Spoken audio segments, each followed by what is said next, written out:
ঈদের দিনে আমরা 2 ভাই মিলে 3 ভাই মিলে একসাথে নামাজ পড়তে যাইতাম। সকালবেলা ওরে টানতাম, ওঠ নামাজ পড়তে যাম। মা বলতো নিয়ে যাও, নিয়ে যাও। আমাদের ঈদ বলতে কিছু নাই। আমার একটা ভাই চলে গেছে, আমার একটা হাত চলে গেছে। পরিবারের একমাত্র উপার্জনক্ষম ছিলেন সদরের ফারুক হোসেন। গেল 20 জুলাই সাভারে পুলিশের গুলিতে মারা যান তিনি। নিষ্পাপ শিশু দুটির চোখ যেন এখনো বাবাকে খুঁজে ফেরে। ঈদ আনন্দের চেয়ে বেদনায় বেশি পরিবারটিতে। আব্বা ঈদের আগের দিন আসতো, আমরা আমাদেরকে অনেক আদর করতো, আপেল কমলা নিয়ে আসতো, আমরা খাইতাম, বা আমাকে ঘুরতে নিয়ে যেত। এখন তো বাবা নেই, এখন কে?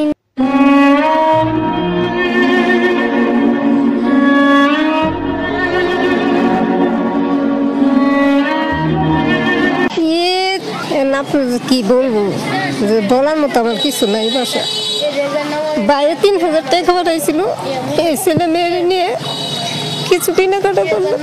আমার দেশ বাবা আবার দেশের জীবন দিচ্ছে। বাবা আন্দোলন গেছিল, মরছে।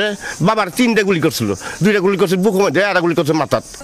আহত এবং শহীদদের জন্য জেলা প্রশাসনের পক্ষ থেকে বিভিন্ন কার্যক্রম হাতে নিয়েছি এবং গ্রহণ করেছি। আনন্দময় করে তোলার জন্য আমাদের পক্ষ থেকে এই খাদ্য সামগ্রীর প্যাকেটটি তাদেরকে আমরা দিচ্ছি।